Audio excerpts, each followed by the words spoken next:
Amém. A paz do Senhor, meus irmãos. Glória a Deus, que coisa linda, coisa boa é estar na casa do Senhor, é estar na presença do Senhor. Irmãos, e quarta-feira é um culto diferente, né? Culto de libertação, mas um culto diferente. E a gente louva ao Senhor por essa equipe. Obreiro Márcio, Geilza, missionária Geilza, diaconisa, me ajuda? Lídia, missionária Ruth, pastor Romualdo. Obrigado. É uma honra compartilhar com vocês esse trabalho. Irmãos, eu gosto sempre de ressaltar o trabalho que é desenvolvido por esses irmãos, porque culto de libertação em geral, guerra espiritual, batalha. Se nós travamos a nossa batalha, imagina esses homens e mulheres de Deus aqui. Então eles precisam estar sempre revestidos, porque não é fácil. Cansaço bate em todos nós. Não é fácil um dia de trabalho você vir para cá, tempo gelado, com chuva, mas os profetas aqui do Senhor se preparam para estar abençoando, clamando, dirigindo, sendo usado por Deus. Então que Deus possa estar abençoando a todos, suas famílias, sua saúde, que Deus possa estar recompensando grandemente a cada um. Tá? O pastor Romualdo hoje não pôde estar, mas a nossa palavra de gratidão à vida dele também. Homem de Deus, homem sério, servo do Senhor, toda a sua família, que Deus possa estar abençoando. Irmãos, se você me permitir, abra sua Bíblia no livro de Isaías 55, verso 8 e 9.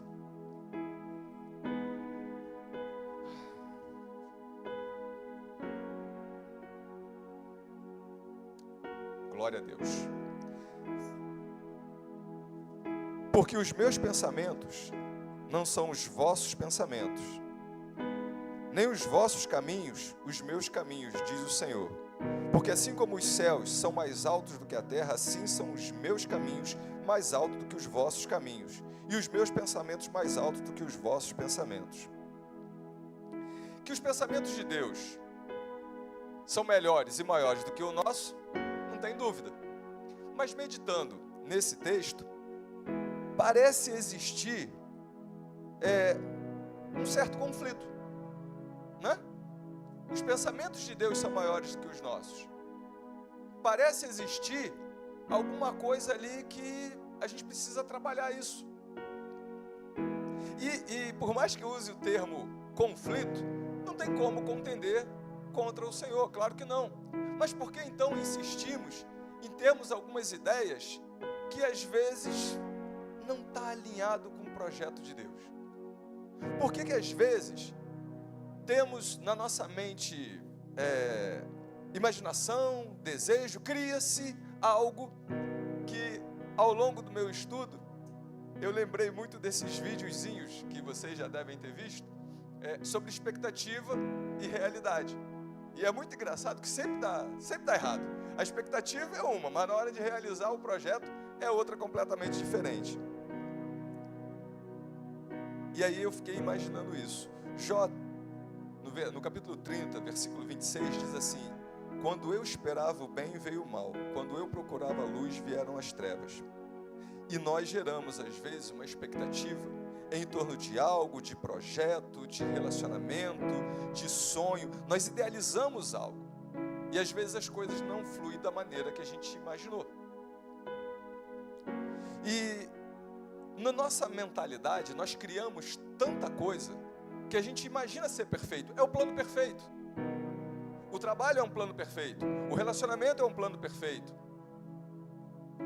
E essa ansiedade, às vezes, nos causa até doenças. Porque quando a gente parte para a realidade, às vezes somos frustrados.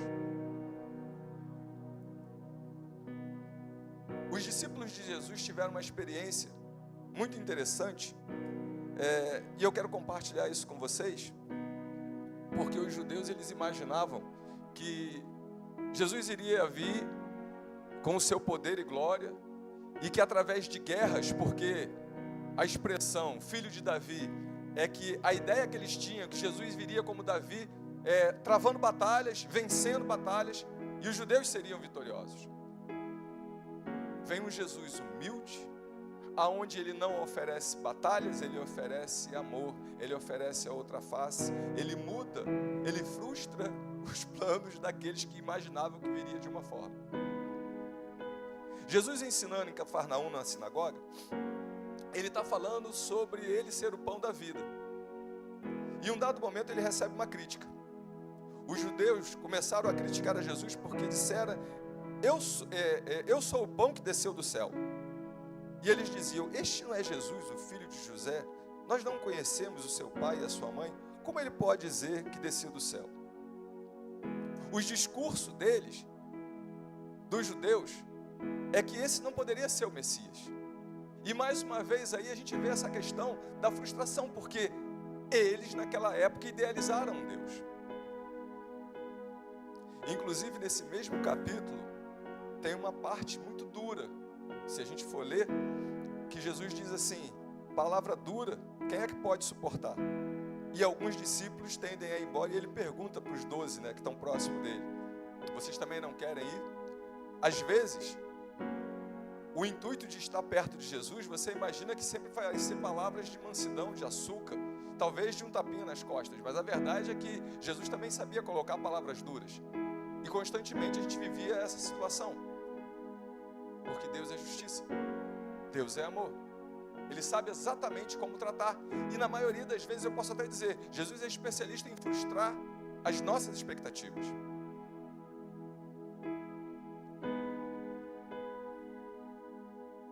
Tem uma passagem que a gente conhece, que é o caminho de Emaús. Nesse caminho, os discípulos estão sofrendo consigo a perda do seu mestre. E eles não percebem que ao longo do caminho Jesus está com eles. E começam a narrar para o próprio Senhor Jesus tudo aquilo que tinha acontecido. E um versículo diz assim, eles falando para Jesus: contudo esperávamos que ele seria quem traria a redenção de Israel.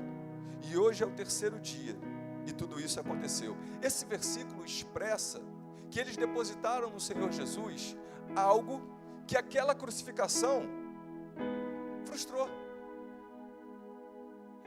Era tanta expectativa em torno de a vitória vai vir, e de repente Jesus está crucificado.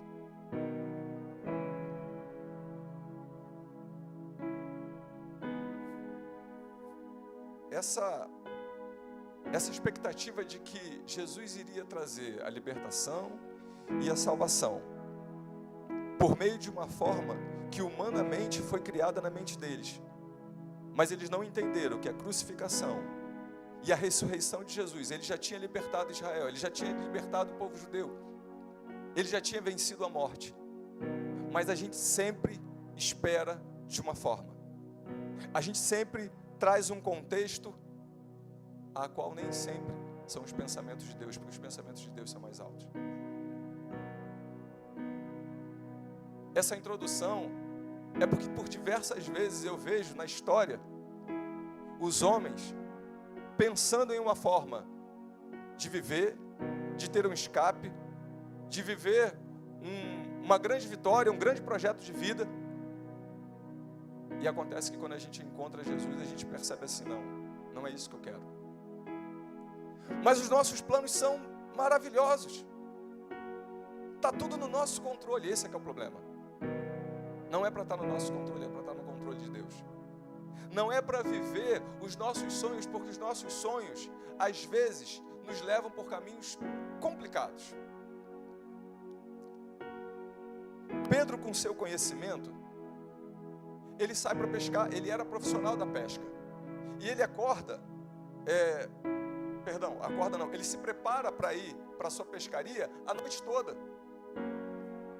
Gente, pensa na expectativa de um homem, profissional da pesca, que sai e passa a madrugada toda, não pesca nada. É frustrante. Mas o encontrar com Jesus, e sob a direção, sob a orientação do mestre, ele volta no horário improvável. E acontece aquilo que nós sabemos sobre a pesca maravilhosa.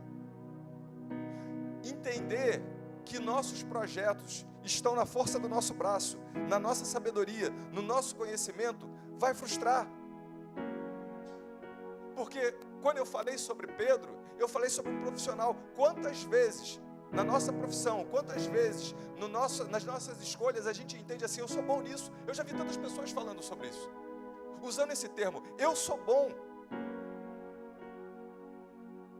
E de fato você é. Mas confiar na sua capacidade humana, confiar no seu braço, às vezes é frustrante quando algo dá errado. Mas estar sob a direção do Senhor é viver um momento como esse. O jovem rico, ele tem uma educação diferenciada. Ele tem conhecimento da Torá, ele tem os estudos, ele tem posses. E ele cria aquela expectativa de que ao encontrar o mestre, ele já inicia dizendo a sua fala, bom mestre. E ele cria naquela mente dele assim, poxa, o que me falta?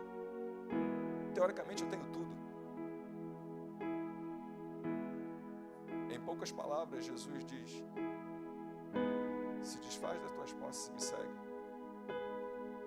Uma porta fechada, referente a uma proposta de emprego, ou um trabalho, um concurso que não fluiu, é frustrante.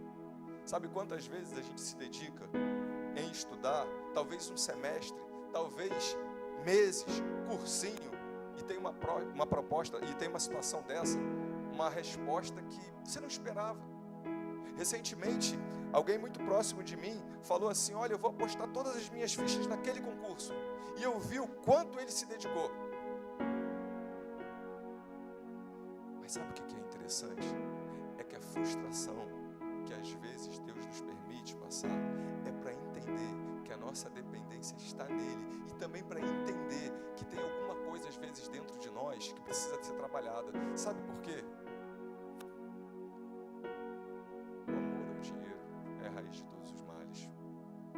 Quando eu estava meditando sobre essa passagem, eu me lembro de algumas palavras sobre eu vou passar nesse concurso, eu vou ganhar tanto, eu vou fazer isso, eu vou fazer aquilo, e de repente umas palavras como essa, parece que você vai indo em direção a algo muito distante daquilo que Deus quer para a tua vida.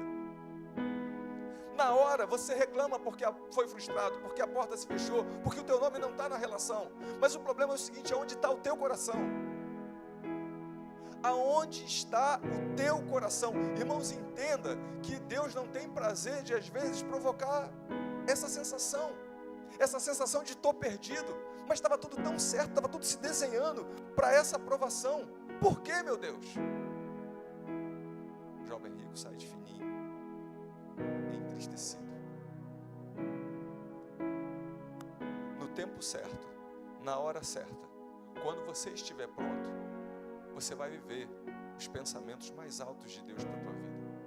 Mas às vezes, a gente passa por essa situação para Deus trabalhar nos nossos sentimentos e também para a gente entender aquilo que realmente tem prioridade nas nossas vidas. Irmãos, uma pitadela de orgulho, de vaidade, pode complicar a massa toda da nossa vida e da nossa história. Gideão, um simples fazendeiro, não tem noção nenhuma de batalha, mas ele faz o que todo mundo faria. Ele junta o máximo de possíveis homens, com 32 mil, e ele fala assim, pô, beleza, estou sozinho não, 32 mil, Débora, é gente pra caramba. O exército inimigo tinha mais ou menos cerca de 135 mil pessoas, 135 mil homens, ele tinha 32 mil, estava tudo tranquilo. Já seria difícil, mas ele se sentiu assim, poxa, eu estou obrigado, tem um povo aqui. Duas falas do Senhor e se resume para 300. Primeiro saem os medrosos, depois o teste de água, fica só 300. Irmão, se estava difícil ganhar com 32 mil, imagina ganhar com 300.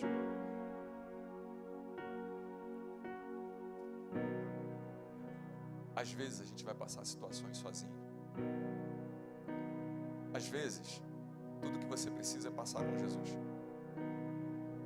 Tem momentos que é bom ter a oração do papai, da mamãe.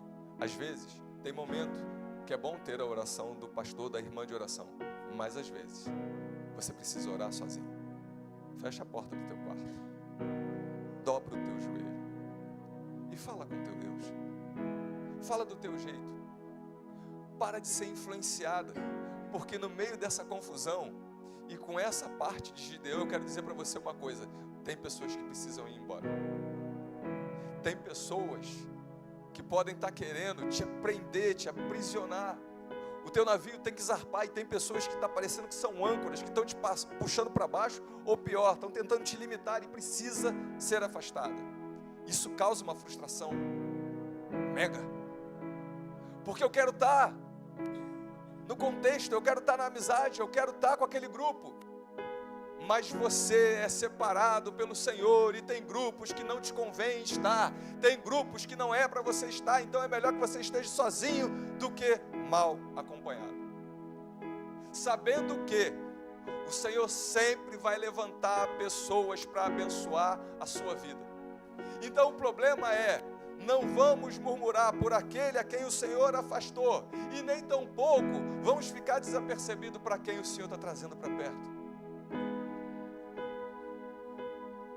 A frustração daquilo que a gente entende. Irmãos, tem tanta gente que eu conheço que fala assim: nossa, eu conheço fulano desde tantos anos, desde a minha infância. De repente afastou. É porque o de repente de Deus chegou na tua vida. E quem está sendo peso, ou uma mochila que está simplesmente fazendo bagagem, pedras, precisa sair.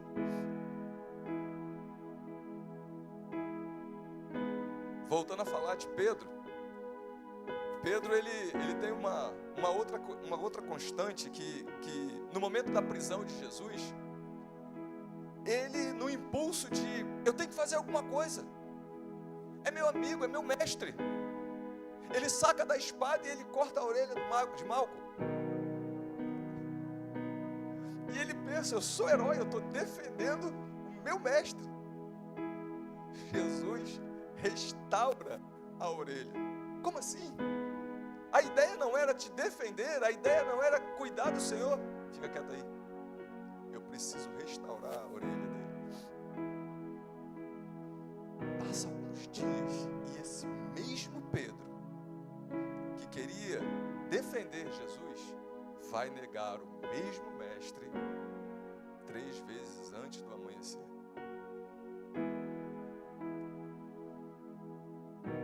Vai passar mais um pouquinho, se a gente avançar um pouquinho mais o tempo, ele também vai ter uma sabatina, um interrogatório de uma única pergunta feita 3 vezes: Pedro, tu me amas? E aí eu quero falar um pouco sobre relacionamento. Relacionamento é complexo. Você pensa que está preparado, você pensa que está fazendo algo, eu estou defendendo, mas depois eu neguei, depois eu digo que o amo, mas aí vai aquela frase da última pergunta: Senhor, tu sabes, eu já fiz tanta coisa, Senhor, tu sabes. Ele entendeu que a nossa dependência é do Senhor, porque os nossos sentimentos nos traem. E aí quando você fala de relacionamento, você pensa assim, casamento, podemos abordar esse tópico, mas não é só isso não, mas vamos começar com ele. Você chega com a sua bagagem, com a sua expectativa, e você chega dizendo: vai ser assim, vai ser assim, vai ser assim. Legal. Só faltou te contar que do outro lado, seja ele ou seja ela, também está trazendo consigo as mesmas expectativas. E aí tem um detalhe: existe uma bagagem que você quer despejar e tem uma bagagem que você quer guardar. E ele e ela também. Que são os traumas. Que são as coisas que você não quer viver. Que você não quer nem tocar no assunto. Só que nessa brincadeira de você não tocar no assunto, ele não toca no assunto, aquilo que você queria evitar às vezes acontece. E aí você despeja sobre aquele relacionamento, sobre aquela amizade, sobre aquele casamento, tanta expectativa. Mas sobre as orientações do Senhor, sobre aquilo que a Bíblia nos fala, a gente pode ter um casamento, um relacionamento, amizades saudáveis, duradouras, que não vão fazer mal, que vão ser bênção. O problema é a gente parar de projetar, porque às vezes a gente depende, a gente exige a maioria das vezes, quando a gente vai conversar sobre esse tipo de tópico, a pessoa só sabe falar do outro. O outro fez, o outro fez, o outro fez.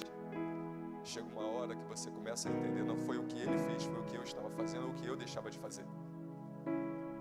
A gente senta para aconselhar e você passa quase meia hora conversando com ela, ela falando dele, conversando com ele falando dela. Quando Jesus entra, eu não quero falar sobre ela, eu quero falar sobre as coisas que eu fazia de errado. O problema às vezes não estava nela, o problema estava em mim. E quando você começa a entender que o problema está em você, Jesus está entrando e está modificando.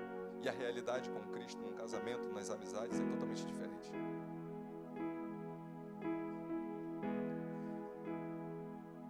Eu preciso falar também de Marta e Maria. Marta e Maria tinham uma amizade, tinham um plus. Marta, Maria e Lázaro tinham um plus, um upgrade com Jesus. Até que um dia, Lázaro vem a falecer. E aí todo mundo sabe a história. A frase era certa: se o Senhor estivesse aqui, meu irmão não teria morrido. Aí a gente vê uma situação, uma história que junta os dois, a expectativa e a realidade. A certeza de que se Jesus estivesse ali, ele não teria morrido. Mas a frustração, porque Jesus não estava e ele morreu. Mas Jesus volta. Lázaro é ressuscitado. Mas nessa passagem aqui, o que eu quero falar é sobre o nosso ministério, nossa vida com Deus, nosso período de oração, de jejum, monte, clamor, nossa maturidade espiritual. Porque tem uma coisa que a gente precisa tomar cuidado: entrar pelas aquelas portas, levantar a mão, aceitar Jesus, e você tem 5 anos, 10 anos de evangelho. Isso não te dá garantia de que você não vai passar os intempéries da vida. A diferença é que Jesus vai estar presente, é que Jesus vai voltar. E a gente canta várias vezes aqui, ou pelo menos cantamos muito, agora eu não vejo tanto. Se Jesus fizer, Ele é Deus. E nessa parte a ênfase é lá em cima. Mas se Ele não fizer, essa parte a gente já começa a tremer, Gal. Nessa parte a gente já começa a tremer, porque nossa expectativa é que Ele sempre vai fazer. Mas os pensamentos do Senhor são mais altos que os nossos. Existem vitórias na nossa vida que vão vir com perdas. Existem vitórias nas nossas vidas que vão vir com perdas. O problema é que muitas pessoas sentam na beira do caminho dizendo: Deus vai fazer, Deus vai fazer, Deus vai fazer. Ele vai voltar, isso vai acontecer. Não, não vai. A certeza é, a nossa fé continua inabalável em Cristo, ou as coisas não saíram do jeito que a gente imaginou. O que acontece? Não se canta mais, não se louva mais, toma reta em direção à casa e vamos chorar, e vamos nos desesperar, sabendo que, na maioria das vezes, quando a gente vive realidades que nos surpreende, glória a Deus, mas quando vem a realidade que não é aquilo que a gente espera, os planos do Senhor estão sobre a tua vida, para pelejar por você, mudar a sua história. O problema é que você tem que entender que não é sobre você, não é da maneira que você quer, mas é como Deus quer. Às vezes um processo muito grande, uma guerra que travou e que nós fomos feridos. Irmãos, toda batalha vai deixar feridas, talvez vai deixar marcas, e algumas batalhas serão com perdas, mas está sendo construído uma nova história, está sendo construído algo diferente para a tua vida, porque Deus tem projeto. Porque às vezes, irmãos, a gente se perde nas nossas escolhas, às vezes a gente se perde, a gente tem o orgulho, a prepotência de dizer assim: poxa, eu tracei esse projeto aqui e está tudo indo muito bem, só que basta um vento daqui, um vento dali, a coisa desandou e você perdeu, o bolo queimou, não dá para aproveitar. Agora, quando Jesus está trabalhando, Quando Jesus está mudando a nossa realidade, não fazendo a tua vontade, mas fazendo a vontade dele, que é boa, perfeita e agradável, a gente vive o sobrenatural. O problema é, vamos devagar com as nossas expectativas, porque associar a nossa expectativa é como a gente dissesse assim: Senhor, tem que ser feito dessa maneira, e aí começa a frustração, porque não tem como você dizer para Deus, tem que ser dessa maneira. Apresentamos ao Senhor, de joelhos dobrados, diversas orações, mas nós temos assim um segredinho, nós temos algo que às vezes, irmãos, a gente não quer falar com sinceridade, mas a gente quer apresentar para Deus assim: Senhor, eu preciso disso dessa forma. Essa parte não chega.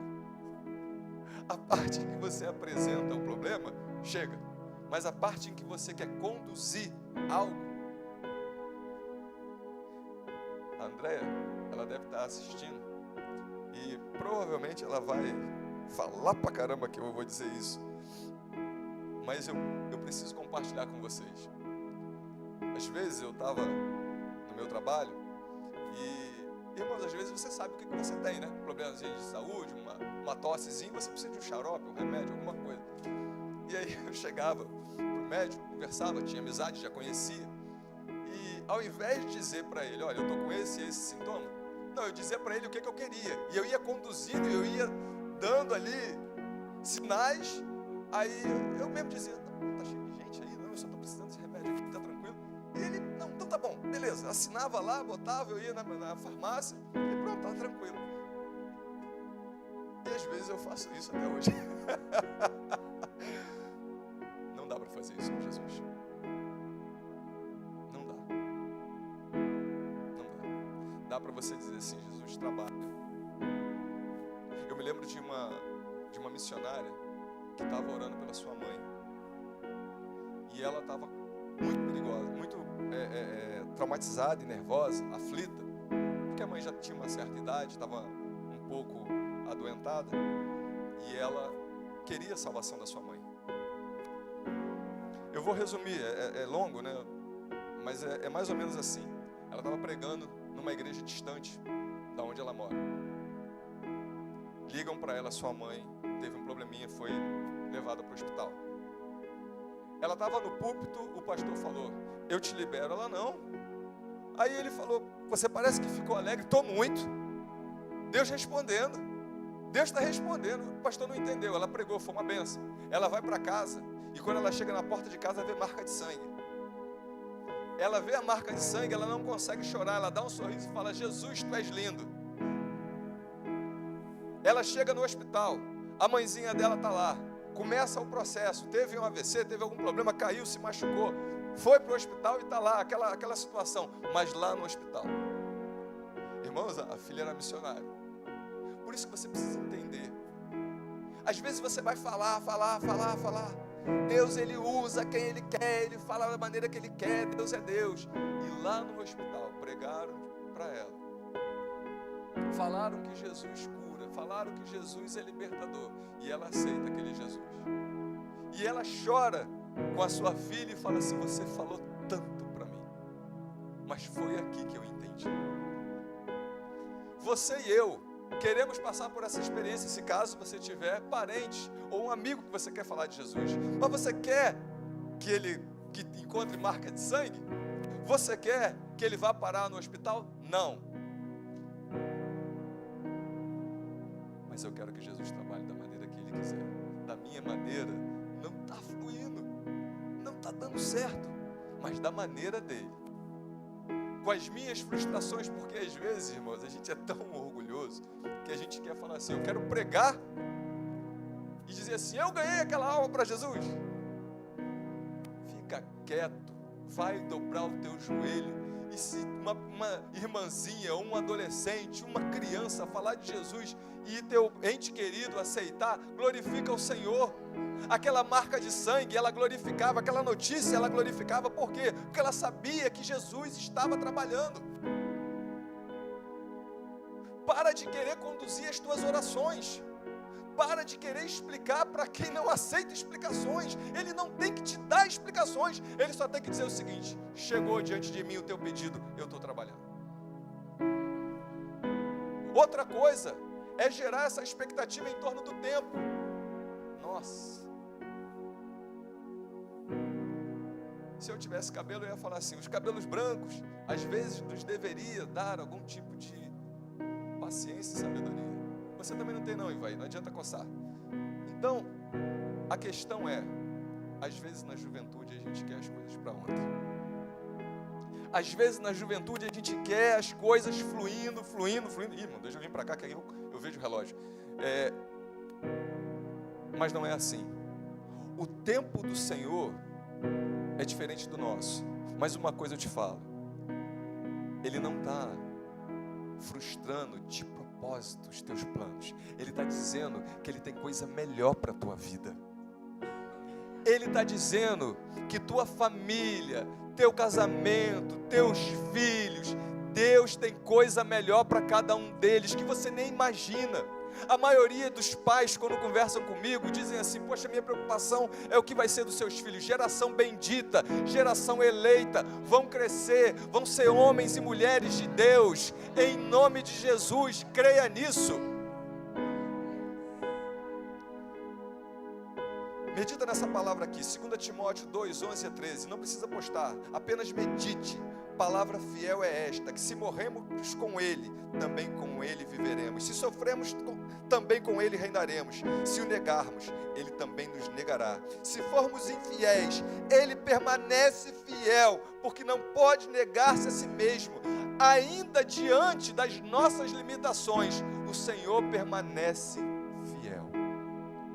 Ainda diante de situações que as frustrações podem causar na gente, Ele permanece fiel. Me perdoe o termo, mas ainda com os nossos chiliques de criança, gritando, esperneando, que não vai ter efeito nenhum, Ele permanece fiel. Porque Ele nos escolheu, porque o seu amor nos constrange. Porque Ele olha para você, Lucas, e sabe o que é melhor para você. Ele entende os teus projetos, os teus sonhos, mas Ele diz assim, eu tenho um pensamento melhor para você. Alguns jovens fizeram prova para o IME, Instituto Militar do Exército, com toda a dedicação, com todo o desejo, com todo o empenho, porta fechada. Um desses hoje é professor de matemática. É o melhor professor de matemática que se possa ter, com toda alegria e satisfação, coisa que hoje ela, porque não é ele, é ela, é a minha sobrinha, diz que está vivendo a profissão que ela mais ama. Vários alunos dão a ela assim recadinhos e agradecem, porque eles estão passando em concursos através da amizade dela, através do profissionalismo dela, do estudo que ela tem se dedicado, das aulas que ela tem dado. Você entende que na tua visão você seria um militar, lá do Instituto Militar do Exército, coisa linda, bacana, show de bola, mas Deus tem planos melhores para você, porque às vezes aquilo que você queria seria amargo, seria pesado. Parece frustrante, mas na verdade eu trocaria essa palavra por livramento daquilo que Deus tem para a tua vida. Irmãos, e eu vou te dizer uma coisa, às vezes a gente dificulta o processo. Às vezes a gente piora a situação. Por isso que nessa noite, eu não sei o seu tempo de vida, as batalhas, as lutas, aquilo que você projetou, aquilo que você desejou. Só queria que você lembrasse que os planos de Deus são maiores para a tua vida. Ele não se esqueceu de ti. Ele não se esqueceu daquilo que está no teu coração, que está no teu íntimo. Não esqueceu. Cara, às vezes você diz para mim assim, poxa, eu desejei algo com 20 anos. Com 50 está tomando forma. Com 50 você está vivendo. É porque está na hora, estava no tempo. Agora você está preparado, não com 20.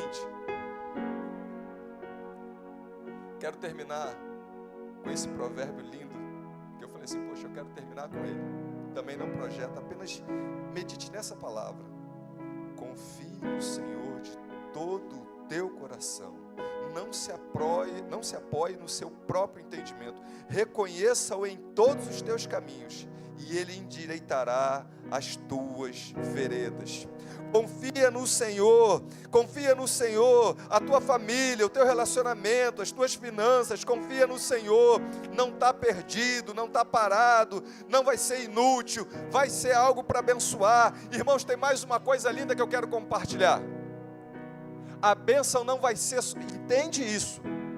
A bênção não vai ser só para você usufruir, mas você vai abençoar quem está do teu lado, porque todos verão e saberão que foi o Senhor que fez na tua vida, o Senhor fez na tua família, e isso vai ser motivo para muitas pessoas dizerem: eu quero também.